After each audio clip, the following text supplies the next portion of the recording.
Welcome! In this video, I'll be covering the 12 steps of yeast dough production from Chapter 32 in your On Cooking textbook. The first step, as with all baking recipes and formulas, is to scale ingredients and to scale them accurately. There is no eyeballing in this. Everything is weighed. You'll be using a scale, but some things may be referred to in a teaspoon measurement for spices, but very few ingredients. Most will be requiring you to weigh them. The second step then, after you have measured everything extremely accurately, is the mixing stage. Mixing and kneading will go together. Mixing really refers to how you first incorporate the ingredients to make a dough, and then kneading is where we are going to continue to work that dough to develop the gluten. There are two main ways of mixing yeast doughs. The straight dough method, which generally involves adding all of the ingredients together and combining them. Traditionally, you will soften the yeast first, unless you are using fresh yeast. The sponge method, then, incorporates the yeast with some of the flour and gets the activation started. Usually some sugar is added in there as well. You are starting the gases to form and then incorporating the rest of the ingredients. It's more of a two-stage process. In general, though, again, mixing really involves combining the ingredients and distributing that yeast very well throughout the products. Then you will continue to develop the gluten by kneading. You'll notice on the bottom right here, you fold the product in half and then push away on the folded edge by turning it about 90 degrees, folding it back again, and then continuing to push out. You can do this kneading process in the mixer, and it will happen a lot quicker. Also, the dough will warm up and really start to go through that fermentation process as well, which is step number 3. Fermentation, then, is allowing the yeast the time to actually be consuming those sugars and giving off the alcohol and carbon dioxide. It needs time to activate and to fully be giving off those flavors. After your dough has been properly mixed and kneaded, you will invert it into a stainless steel bowl that is lightly greased. We'll let it sit at room temperature or in a hot box around 75 to 85 degrees Fahrenheit until it doubles in size. Covering it with just plastic wrap is generally best. A damp cloth is sometimes recommended, however, the dough could definitely stick to that product. Now that we have fermented our dough, it's important now to punch the dough down. The picture on the left is showing that, yes, you do forcefully punch the dough down, but not as though you're in a boxing match. You are pushing the dough down in the center and then grabbing the sides on the outside of the bowl there and pulling it in and pushing it down through the center, as you'll see on the right. You then will invert it and allow that dough to sit for a little while longer. What you're doing is you're expelling, really redistributing the gases and reactivating that yeast. It also evens out the dough temperature and allows the gluten that has been stretched to the max to keep all of these gases in. It allows it to just kind of relax and loosen up a little bit. After you've punched down your dough, now it's time to portion it out. If you're making dough that will result in just one loaf, there is no portioning to do. However, if you're making, let's say, 10 pounds of pizza dough for the chef's apprentice, and then you need to portion it into 10-ounce dough balls, you would then use this fashion here, where you're taking the scale and you're cutting off portions and then making these piles. You'll see here, as they make these piles off to the side and get through all of that dough to portion, it will start to go through a second fermentation process. It's important before it gets to that fermentation process that we round it off. What that is stretching the dough into a nice solid ball, but stretching the outside of it really to kind of just re-stretch that gluten and allow it to just have a little time here to expand with those gases and have nice smooth edges. Our next step then is to let it actually bench or rest. So you'll see as they actually rounded up all of these pizza dough portions here, they're putting them in a pan and they're going to let them rest. This is allowing the gluten to just relax a little bit so that way we can stretch it out as we're making up our products. The next step then is to shape or make up the products. What I mean by the shaping is, as you can see on the bottom, there's a variety of different methods to making up something like soft rolls. Here are some braids twisted around in one knot here. Here is a knot roll, making simple rolls. If you are making a loaf pan, you'll notice here they have oblong rectangular shapes, and then putting them into greased loaf pans. They're not going to fill the whole pan because we still need the next stage of fermentation called proofing.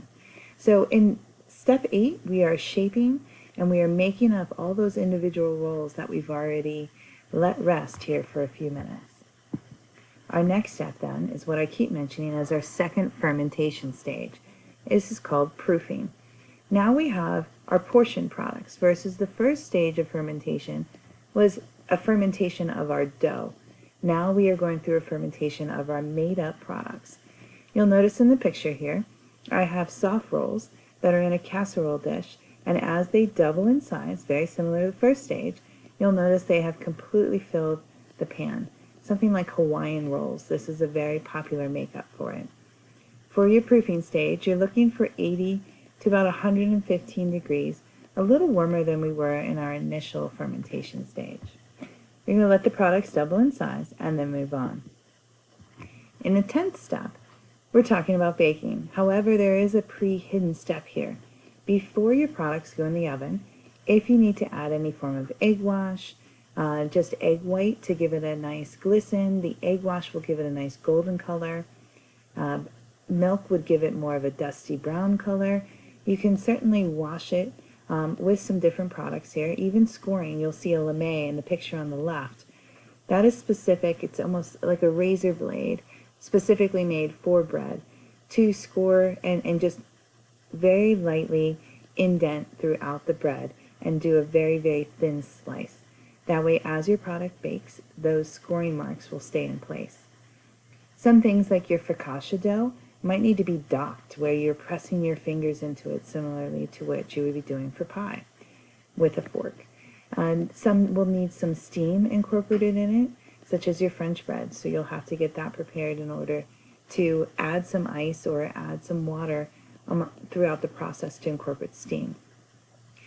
Throughout the baking process, your bread will rise and the sugars will start to caramelize, your moisture will evaporate. But how to test for doneness? You are looking for that color. You could go by the amount of time on your recipe, but every oven will vary. You could go by sound, by picking up your bread product and tapping on the bottom of it. It should have a hollow sound. By even just feeling it, the weight of it. If it is extremely heavy feeling, then you know that there's still a lot of moisture and it most likely is not cooked all the way throughout.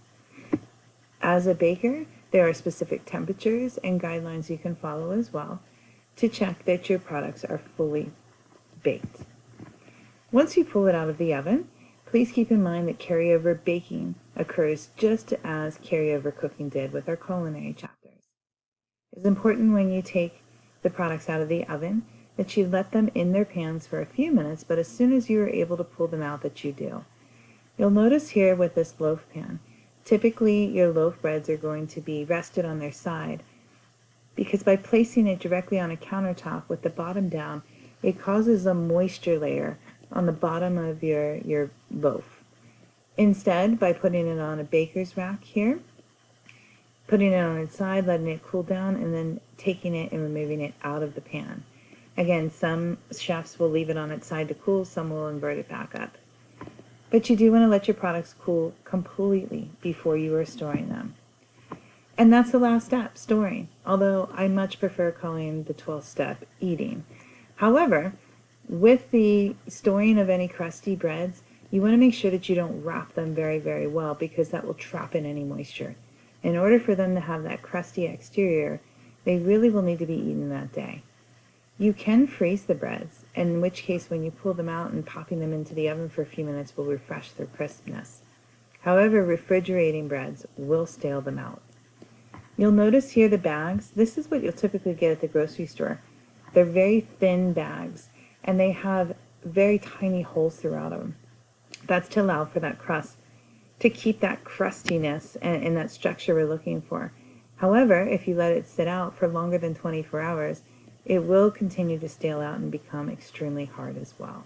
So you do want to make sure, if you're not using bread that day, that you wrap it properly and either freeze it or wrap it in an airtight package and hopefully use it the next day. So let's recap. First, we scale our ingredients. Then we mix and knead our dough. Then we let it double in size in the fermentation stage, where the yeast is giving off the alcohol and carbon dioxide. The gluten is maxed out at this point, filled with these gases. We then need to punch the dough down, redistribute those gases, and reactivate the yeast, even our dough temperature, and relax our gluten. We're then going to portion it into whatever our makeup size is going to be. If we're making a variety of rolls, but they all need to be 2 ounces, we will measure out 2-ounce portions, and then we will round the outside, make nice smooth balls, and stretch those gluten strands on the outside. We'll need to let them rest then for at least a few minutes, so that gluten has a chance to be able to regain its energy and regain its strength then, as we want to stretch it even further. Continuing on, we'll do our makeup and panning. We'll get those in the pan and then go through our next fermentation stage called proofing. Let them again double in size. And then right before the baking stage, if there's any egg wash or scoring going on, we're going to do that. Get them in the oven, get them fully baked, make sure they're done, pull them out, cool them, and then either storing or eating. I hope you've enjoyed this video. Thank you.